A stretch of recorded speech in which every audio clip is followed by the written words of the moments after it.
রাজধানীর ব্যস্ততম রাজপথ, সাইরেনের শব্দ নেই যাতায়াত বন্ধ করে দেওয়া দীর্ঘ প্রতীক্ষার প্রহর। হঠাৎ দেখা গেল সাধারণ ট্রাফিক সিগন্যালে দাঁড়িয়ে থাকা একটি কালো গাড়ি থেকে নেমে এলেন খোদ প্রধানমন্ত্রী তারেক রহমান। পাশে আটকে পড়া একটি অ্যাম্বুলেন্স দেখে নিজ হাতে ইশারা করে রাস্তা পরিষ্কারের ব্যবস্থা করলেন তিনি। চিরচেনা ভিআইপি প্রোটোকলের বেড়াজাল ভেঙে বাংলাদেশের রাজনীতিতে এ যেন এক অবিশ্বাস্য নতুন অধ্যায়।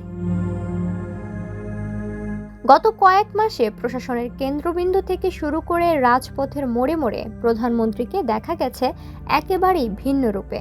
কখনো প্রধানমন্ত্রী তারেক রহমান পায়ে হেঁটে সচিবালয় নিজ দপ্তরে যাচ্ছেন, কখনো আবার চলন্ত গাড়ি থামিয়ে রাস্তার পাশের ছোট কোনো শিশুর মাথায় হাত বুলিয়ে দিচ্ছেন। সাধারণ নারীরা যখন তার সাথে সেলফি তুলতে এগিয়ে আসেন, তিনি কেবল ছবি তুলতেই ক্ষান্ত হন না, বরং মন দিয়ে শোনেন তাদের প্রাত্যহিক জীবনের দুঃখ দুর্দশার কথা। সেই মুহূর্তেই কর্মকর্তাদের নির্দেশ দেন সমস্যা সমাধানের।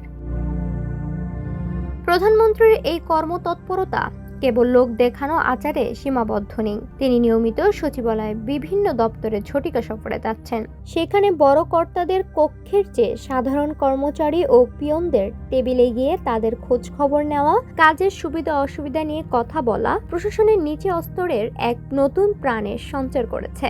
শুধু তাই নয়, ছাত্র সংগঠনের সাধারণ নেতাকর্মীদের সাথে রাজপথে পায়ে হেঁটে বিভিন্ন কর্মসূচিতে অংশ নিতে দেখে অবাক হচ্ছেন খোদ দলীয় প্রবীণ নেতারাও। তারা বলছেন, সাধারণের সাথে মিশে যাওয়া এই দুর্লভ গুণ আগে কখনো দেশের কোনো শীর্ষ নেতৃত্বের মধ্যে এভাবে দেখা যায়নি। তবে এই জনঘনিষ্ঠতা যেমন প্রশংসা কুড়াচ্ছে, তেমনি তৈরি করছে গভীর উদ্বেগ।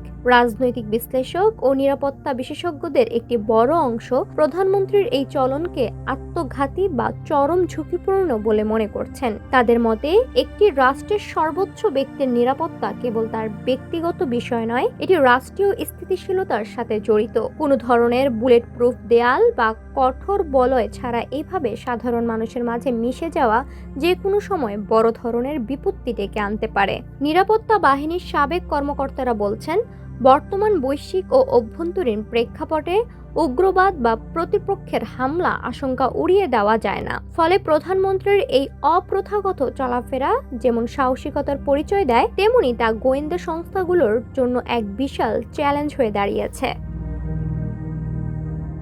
জনসাধারণের মধ্যে অবশ্য মিশ্র প্রতিক্রিয়া থাকলেও ইতিবাচক আবেগই বেশি। সাধারণ মানুষ মনে করছেন, এতদিন ক্ষমতার যে দূরত্ব তারা দেখে এসেছেন তা এই প্রথম ঘুচতে শুরু করেছে। প্রধানমন্ত্রী যখন নিজের গাড়িবহর থামিয়ে অসুস্থ রোগীবাহী অ্যাম্বুলেন্সকে আগে যাওয়ার সুযোগ করে দেন, তখন সাধারণ নাগরিকের মনে রাষ্ট্র নিয়ে এক নতুন আস্থার জন্ম নেয়।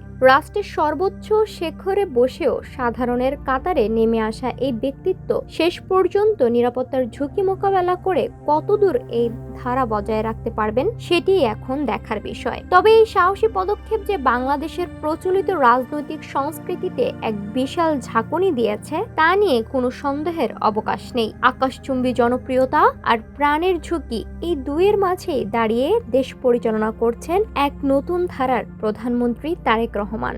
ডেস্ক রিপোর্ট, সোনালী নিউজ।